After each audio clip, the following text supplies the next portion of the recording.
Olá, esta é a quarta aula para os alunos do terceiro ano do ensino médio.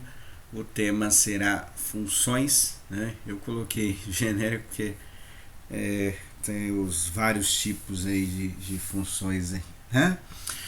Bom, então na aula de hoje nós vamos fazer alguns exercícios do caderno São Paulo Faz Escola. Eu não vou fazer todos, né? Eu vou pegar alguns assim, vou para a gente poder fazer, porque volta muitos temas, né? Então eu vou pegar, hoje nós vamos fazer a atividade 3 e a atividade 4, e tem a ver com os gráficos, né? Com os gráficos das funções dos vários tipos, né? Então nós começamos com a do primeiro, segundo grau, trigonométrica. Agora a gente vai dar uma lembrada na função chamada de exponencial e a função logarítmica, né?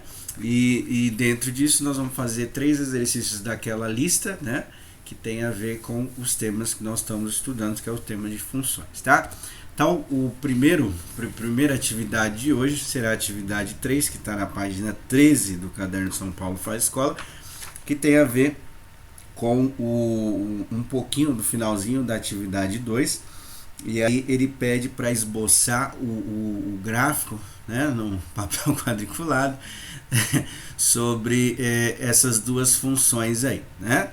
A função que ele falou, f de x, x menos 4 elevado a 2, e g de x, x mais 4 elevado a 2. Então ele está numa forma fatorada, vamos dizer assim, né? E aí é tranquilo da gente fazer, né? A gente vai encontrar o que é conhecido como o vértice da parábola, que é o ponto de mínimo, o menor valor possível para essas funções, né? Então, como o x ali é positivo dessas duas funções, então a parábola vai ficar com a concavidade voltada para cima, igual a gente viu. Aí você faz mais ou menos um rascunho. Se precisar do auxílio do GeoGebra, pode usar, né? Mas aí o que você vai fazer? Pelo menos o rascunho para localizar o ponto de vértice, que é tranquilo de fazer. O que você vai fazer? Você vai pegar essas duas funções e vai igualar a zero para encontrar o número de raízes, não é? Então o que a gente faz aí, né? O x menos 4 elevado a 2 está elevado a 2, a gente faz a raiz, né? A gente extrai a raiz, né, dos ambos os lados, né? Aí vai tirar o quadrado ali, depois você resolve x menos 4 igual a zero. Acha esse ponto que ele falou que é o ponto do vértice, o vértice da parábola, que é o ponto de mínimo. Depois nós vamos estudar com mais profundidade, tem até algumas questões do Enem que costuma cair esse tema, né? A gente vai desenvolver algumas fórmulas e tal, mas pensando na forma completa, vamos dizer assim, né? Que é y ou f de x igual a x ao quadrado mais bx mais c, né? Ela é completa. Mas desse jeito aí é só extrair a raiz e depois isolar o x, você acha o ponto de mínimo aí, tá? Aí faz mais ou menos um gráfico, só encostando no eixo de x já está bom, certo? Bom, aí na atividade 4, ele vai, na continuação da 3 aqui, ele vai falar sobre as funções exponenciais, né? Então eu coloquei aqui rapidamente, eu fiz no GeoGebra os gráficos.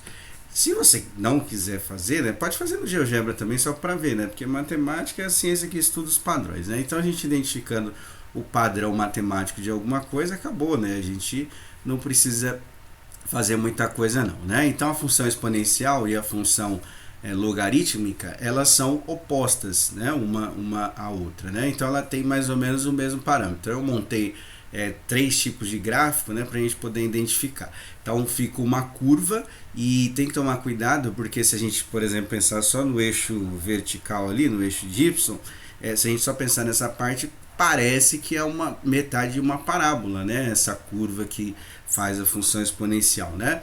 Mas aí tem alguns itens que são importantes a gente poder analisar, né?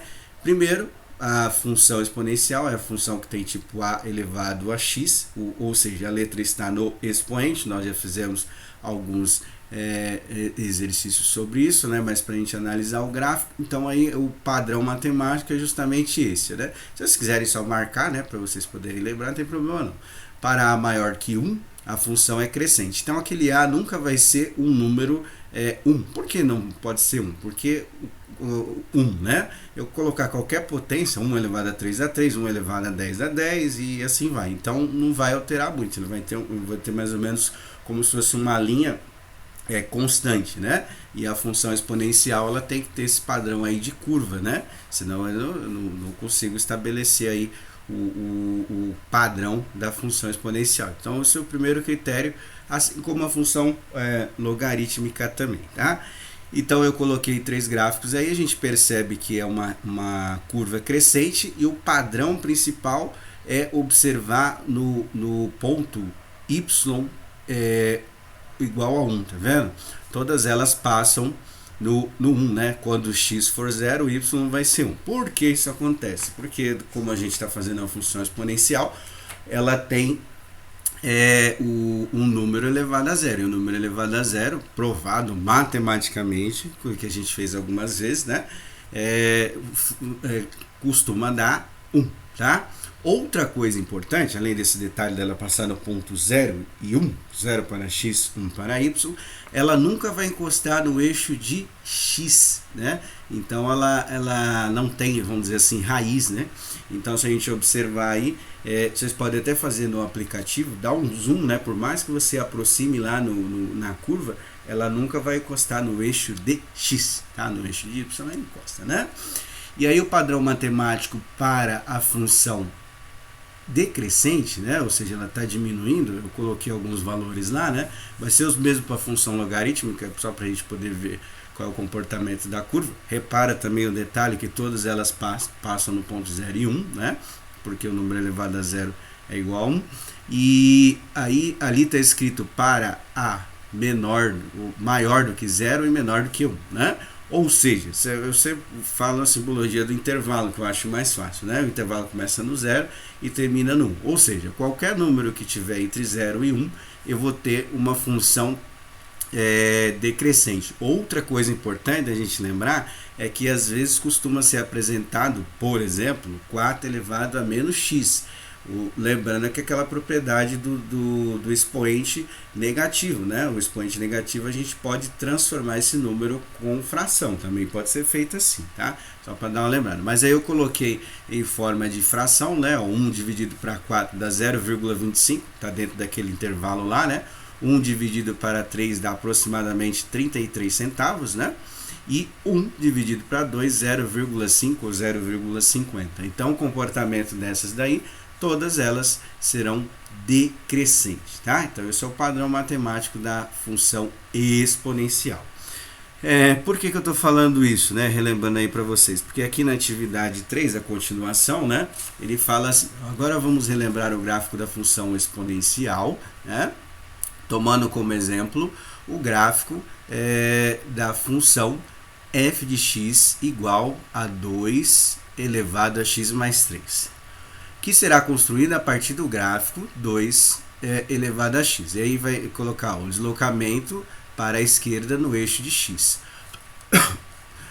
O gráfico de f de x 2 elevado a x mais 3 é como se fosse o 2 elevado a m, sendo m igual a x mais 3. Então o que ele está querendo dizer aí, né? Ele substituiu aquela parte do expoente lá e colocou uma outra letra. Ele está falando que esse gráfico vai ser deslocado para a esquerda de acordo com o gráfico fundamental, vamos dizer assim, 2 elevado a x, que está lá também, lá no que eu coloquei, mas eu vou projetar ele aqui para vocês poderem lembrar, né?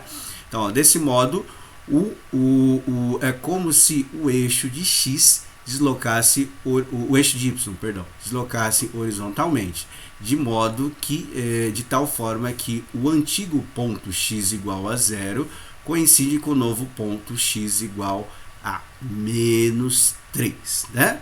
Ou seja, para m igual a 0. Então, você colocar do 0 no lugar do m lá, resolver, né, o valor do x é igual a menos 3. O que ele está querendo dizer? Se você pegar o gráfico que está aqui, tá vendo? Que colocou lá o x igual a 0, x igual a 0 ele passa no ponto lá que eu falei para vocês que é o padrão da função exponencial, não é? Ele está falando que por causa daquele substituindo igual a 0, no lugar, no m igual a zero, então fica x mais 3 igual a zero, ou seja, o x só pode ser menos 3. Significa que ela vai deslocar para a esquerda, ou seja, aquele ponto que está ali, o x igual a 1, ele vai passar agora no x igual a menos 3. É isso que ele está falando. Então ela vai ser o mesmo comportamento, só que ela vai ser deslocada para a esquerda, porque colocando m igual a zero ali, resolvendo a equação, você encontra x igual a menos 3. Então onde o x for zero, nesse padrão aí, né, nesse novo comportamento que ela vai ter, o x vai ser igual a menos 3, tá? Fazendo só isso aí já tá bom, né? Identificando isso daí já tá bom. Então você vai fazer só o deslocamento dela para a esquerda aí, faz mais ou menos a curva e já está excelente. Obviamente é um gráfico crescente, porque o A ali ele é 2 positivo, né? Bom, agora da função logarítmica, né? É a função que tem o log, né? Como o logaritmo, né? O log para dentro do contexto da função. Então o padrão normal dela, né, é AX, xn, né? O A representa a base e o x é o logaritmano, tá? Então tem que ter o log para ser uma função logarítmica, né? Ela tem o mesmo padrão, tá? Das funções. Eu fiz no GeoGebra também, que eu acho que fica até mais bonitinho, mais apresentável para vocês. Qualquer dúvida que tiver pode perguntar lá, né? Mas eu fiz os gráficos e aí a gente tem o gráfico lá, ó, quando A for maior do que 1 crescente. Então eu peguei os mesmos valores, só que coloquei dentro da função logarítmica. Percebe que a curva é a mesma, só que ela está no sentido oposto, né? Se a gente comparar com a função exponencial. Por isso tem alguns exercícios de funções exponenciais que nós usamos, ou equações exponenciais que nós usamos o logaritmo, que é um contrário do outro, tá? Bom, então tá lá os gráficos, né, colorido aí, né, 2x, log de 3, log de x na base 3, log de x na base 4. O que a gente percebe? A gente percebe que, diferente da outra, ele passa no x, tá vendo? No x igual a 1, né? Então tem aquele ponto lá, 1 e 0. É o contrário da outra, a outra é 0 e 1, não é? Então aqui é 1 e 0. Por que isso daí? Porque qualquer logaritmo de um número, no caso dessas funções, quando eu substituir 1, o y vai dar 0. Eu vou fazer só de 1, tá? Porque vai ser a mesma coisa, que você vai perceber e tal. E nós vamos fazer uma questão do Enem também, que vai ter a ideia do log, e aí a gente dá uma lembrada também, tá? Se quiser marcar, vocês que sabem, vocês vão desenhar ou tal, mas eu tô só lembrando os padrões aí, tá? Então, eu peguei aqui, ó, da função 2, a função log de x na base 2, tá? Substituindo 1, eu vou achar o y correspondente, igual a gente faz nas outras funções. Só que aqui, o que eu tenho que fazer? Eu tenho que desmontar o logaritmo, igual a gente fez algumas vezes, né? Então vai ficar 2 elevado a x igual a 1, certo? O número elevado a algum expoente que dá 1, esse y ali, ele só pode ser 0. Eu fiz com 1, né? Mas se você, por exemplo, fazer com 3, com 4, vai dar o mesmo resultado, né? Fazer com as frações também vai dar o mesmo resultado. Então o que eu acabei de fazer? Quando x for 1, o y vai ser 0.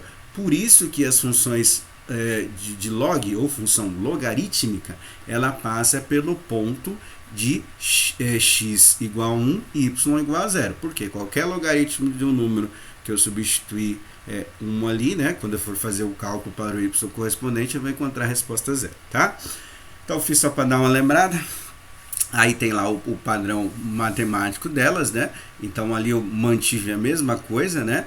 A gente percebe que a curva fica oposta ao que a gente viu no exercício anterior, né? No exemplo anterior, né?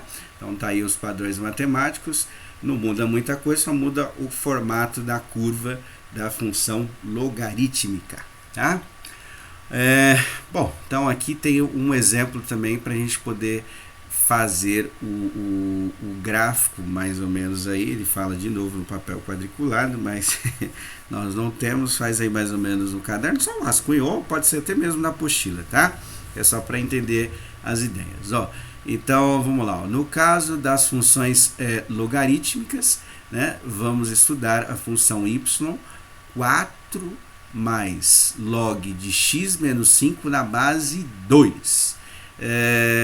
Podemos imaginar o gráfico, né, log de x na base 2, que é o que está lá no anterior, né? Aí o que ele fala aí? Deslocando o 5 unidades para a direita, como se estivéssemos construindo um gráfico de log de x, log de m na base 2. Então ele fez mais ou menos a mesma coisa, né? Se a gente substituir o zero no lugar do m, esse x ele só pode ser 5 positivo. Então se eu estou andando positivamente no eixo de x, então o deslocamento é para a direita. Então o que acontece? Ó, né? O gráfico está aqui, o gráfico da função log de x na base 2. Como substituiu o zero lá, o x ele só pode ser 5 positivo, então o que acontece? Onde está passando no 1 ali, o que vai acontecer com esse gráfico aí? Ele vai deslocar para a direita, ou seja, vai ser 1 mais o 5, que vai dar quanto aí aonde ele vai cruzar, tá? Então, basicamente é isso daí, você faz a ideia desse gráfico aí, bem basiquinho mesmo, não precisa enfeitar muito, é só para entender os conceitos matemáticos, certo? Bom, aí feito isso, das funções exponenciais e logarítmicas, nós vamos fazer alguns exercícios aqui, né, da lista que eu coloquei para vocês sobre função, tá? Eu dei uma olhada aí, né, essa primeira parte eu acho que eu não coloquei na folha, né, depois eu dei uma olhada aí, se quiser colocar, coloca, se não quiser, só fazer a resolução, tá bom, tá? Então, ETEC 2020, 2020 porque, eu não sei se eles já estavam prevendo alguma coisa, né? O vestibulinho da ETEC de 2020, ele aconteceu dia 15 de dezembro de 2019, né? E eles colocaram como ETEC 2020, né? Eu mantive, essa questão estava lá, e aí a gente tem aí, né? É do tipo de questão que geralmente vem uma ou duas de matemática, que é leia o texto, resolva a questão, tal e tal, né? Duas questões em uma só, né? Então eu peguei a parte que fala sobre sistemas lineares, que a gente fez na parte anterior, é bom que a gente dá uma lembradinha, eu preferi colocar aqui, tá? Então, ETEC 2020, a Feira do Peixe Vivo em Caxias do Sul visa promover uma melhor qualidade de vida à população ao estimular o consumo de peixes. A feira ocorre uma vez por mês e comercializa espécies como carpa capim, que é R$11 o quilograma ou quilo, tá? Cuidado aí na hora que for fazer redação, não escrever quilograma com K ou quilômetro com K, que é errado, né? E carpa húngara, R$9 a quilograma, e tem o bagre, que ele colocou X reais por quilograma. Que essa parte aí eu usaria para uma outra questão, né? Eu preferi manter só uma parte da questão, tá? Bom, aí tem aqui, ó, supondo ou suponha que um dos piscicultores, eu creio que é a pessoa que mexe com peixe, né? Comercialize apenas carpas capins e húngara. Em março, esse piscicultor levou à feira 1.200 carpas. Ele não falou de qual tipo, se foi a capim ou se foi a húngara, né? Mas ele vendeu 90% delas, obtendo faturamento de R$11.380, certo? Nessas condições, qual é o número de carpas húngaras que esse piscicultor vendeu? Tá lá as alternativas, aí a gente vai ver aqui. Uma coisa importante aqui, pessoal, essa questão ela não foi anulada, mas na minha visão e na visão de outras pessoas aí que eu vi também aí no mundo aí da matemática, ela deveria ser anulada. Por quê? Ela fala que o preço, né, o preço é por quilograma.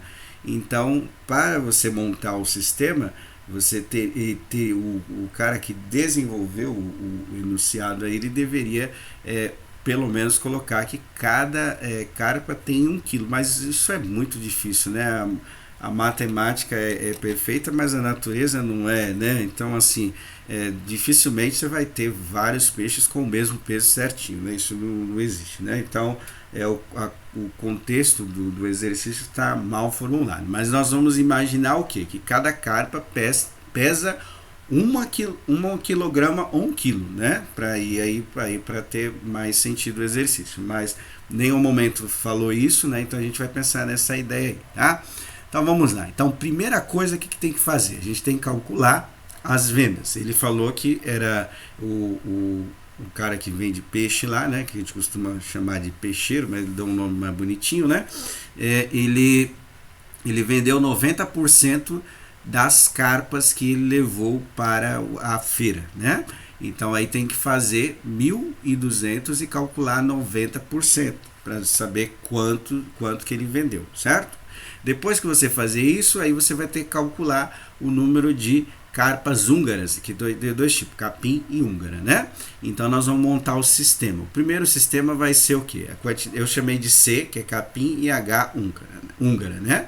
Vai ser a soma dessas duas quantidades, né? Vai ser igual à venda que ele fez lá, que você tem que calcular na parte de cima a porcentagem, né? Somando os duas, vai ver quanto que dá.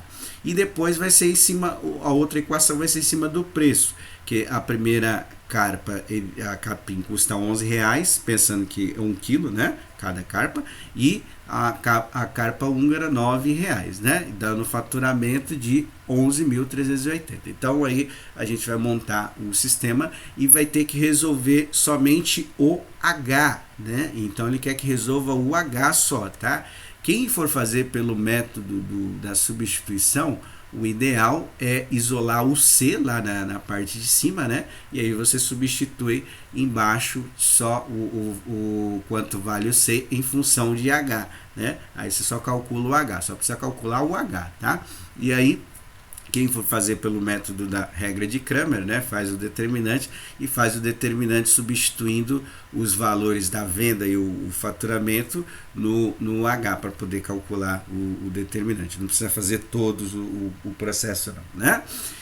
Então é isso, tá? Para calcular somente o H, lembrar a resolução de sistemas lineares geralmente cai 2 por 2. Só para lembrar, o que é 2 por 2? Duas linhas e duas colunas, tá? Agora, outra questão da ETEC de 2019. Vamos ver aqui, não é muito difícil a questão. Não. Suponha que um terreno retangular tem a área de 4.225 km², unidade de área, né? Seja delimitado para se tornar uma reserva extrativista.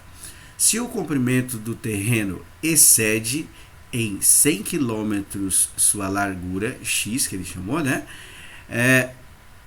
Uma equação que permite delimitar a sua largura aí tá lá aí a parte aí das equações, né? Na verdade, vai dar uma equação de segundo grau. Para achar essa medida X, a gente teria que solucionar pelos métodos, fórmula de Bhaskara, soma produto e assim vai, tá? Mas na verdade ele só quer que construa a equação, né? Qual a equação do segundo grau ou equação quadrática que resolve isso daí, né? Lembrando que a largura lá ele pediu para chamar X. Então eu montei aqui o desenho, não precisa montar, tá? É só para facilitar. Ele falou que essa medida aqui é X e a de baixo excede. O que significa isso, excede, né? Excede é o que passou, é o que está a mais, né? Então, se lá eu chamei de X, embaixo eu tenho que fazer X mais 100, né? Mais 100 quilômetros no caso aí, né? Que excede é o que passou dessa medida X, tá? E aí, como ele falou que é a área, né? Então, a área do tamanho desse terreno é igual a 4.225, ou seja, como que eu calculo a área de um retângulo? Eu tenho que fazer a base vezes a altura, ou seja, eu vou fazer x mais 100, que multiplica x, não precisa ser necessariamente nessa ordem, porque a ordem dos fatores não vai alterar o produto, né? Então, você vai fazer x mais 100, que multiplica x, igual a 4.225, não precisa colocar a unidade não. Tá? E aí depois você vai tentar escrever a equação do segundo grau ou a função quadrática, vamos pôr assim, que é o que a gente está trabalhando agora, que descreve esta situação, ou seja, representar isso numa sentença matemática, certo? Isso não é tão difícil, não.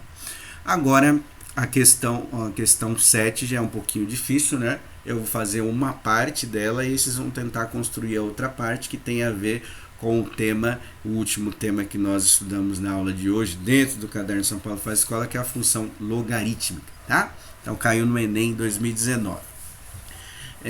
Um jardineiro cultiva plantas ornamentais e as coloca à venda quando estas atingem 30 centímetros de altura.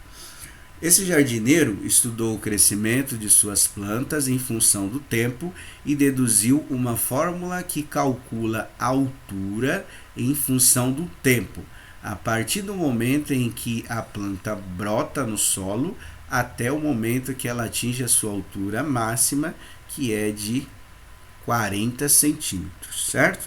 Beleza, então são duas situações, ó, já adiantando para vocês. A primeira parte é quando ele coloca em venda, que ela cresce 30 centímetros, depois quando ela brota, né, quando coloca semente ela começa a brotar, e dentro do quando é colocada em venda até a sua altura máxima, ela cresce no máximo 40 centímetros. A fórmula é essa daqui, o H, que é a representação da altura, né, que a gente já viu algumas vezes, né, 5 vezes log de t mais 1 na base 2, certo? É isso que está aqui, onde t é o tempo contado em dia e o h, né, a altura da planta em centímetro, certo? Então essas são as informações importantes. Aí vamos ver aqui o que ele pergunta. A partir do momento em que uma planta,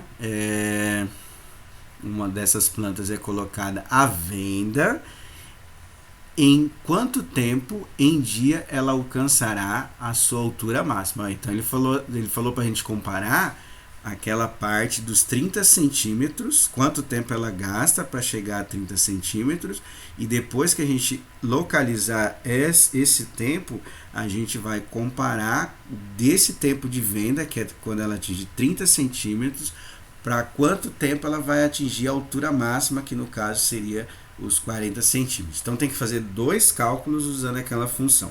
Eu vou fazer a primeira parte e aí vocês vão tentar fazer a segunda parte. Tem que tomar cuidado com as alternativas, porque tem pegadinha, né? Que nem diz vocês aí, né? Então a gente tem que ficar atento com esse detalhe. Então a função é essa daqui, 5 log de t mais 1 na base 2. Então eu vou fazer a primeira parte. Qual é a primeira parte? Que é o h igual a 30, ou seja, a altura dela é igual a 30. Então eu vou calcular quanto tempo, usando esta função logarítmica, que ela gasta para chegar aos 30 centímetros, que é quando ela é colocada à venda, certo? Então substituindo lá no lugar do h 30, a gente vai resolver, sobra só o t.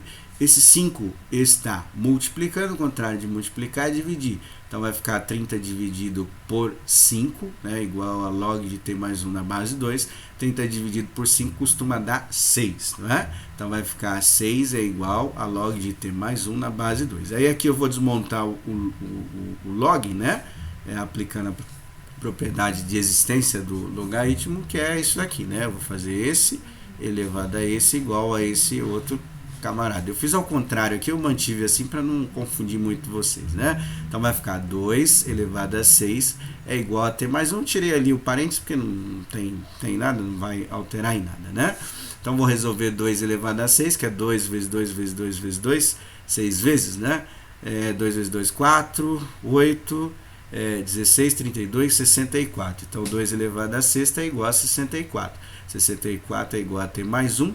Esse t, vou fazer bem passo a passo, tá? Esse mais 1 está somando, né? Eu tenho que encontrar o t, contrário de somar e subtrair, então vai ficar 64 menos 1, que costuma dar 63, né? Então o t é igual a 63. Calma, vai com calma aí, porque essa é a primeira parte do cálculo. Então, por as condições que foi dada e tal, pela análise, pela forma desenvolvida, significa o quê? Que do ponto que ela começou a brotar lá no solo até chegar ao ponto de venda, que é 30 centímetros, ela gasta 63 dias. É isso que a gente acabou de calcular. Só que a pergunta não foi essa, a pergunta foi para quanto tempo? quando coloca a venda, que é de 63 dias, até ela chegar à altura máxima, que é 40 dias, quanto tempo passa para isso aí? Então o que nós vamos ter que fazer? Nós vamos ter que fazer a segunda parte. A segunda parte do cálculo, usando a mesma fórmula, né, que é um padrão matemático, não vai mudar, só que agora você vai colocar o H igual a 40. Aí você vai resolver e vai calcular quanto tempo ela gasta para chegar a 40 centímetros de altura, que o que ele falou lá, segundo os dados, é a altura máxima, né? Calculou isso daí? Aí você vai responder a pergunta, que é o que? De 63 dias até a altura máxima, quanto tempo isso gasta? Eu montei aqui mais ou menos, né? Então, para chegar aí na altura máxima, né? Você vai pegar o tempo máximo, que vai ser o segundo valor aí, né? Para chegar na altura máxima, quanto tempo ela gasta, menos o tempo de venda, que é 63 dias, né? Fazendo essa subtração, você vai achar de quanto tempo ela gasta para crescer esses 10 centímetros aí, que é de 30 até 40 centímetros, certo? Então faz a mesma coisa, né? Só vai mudar os números, aí faz o cálculo, faz a subtração e acha a alternativa.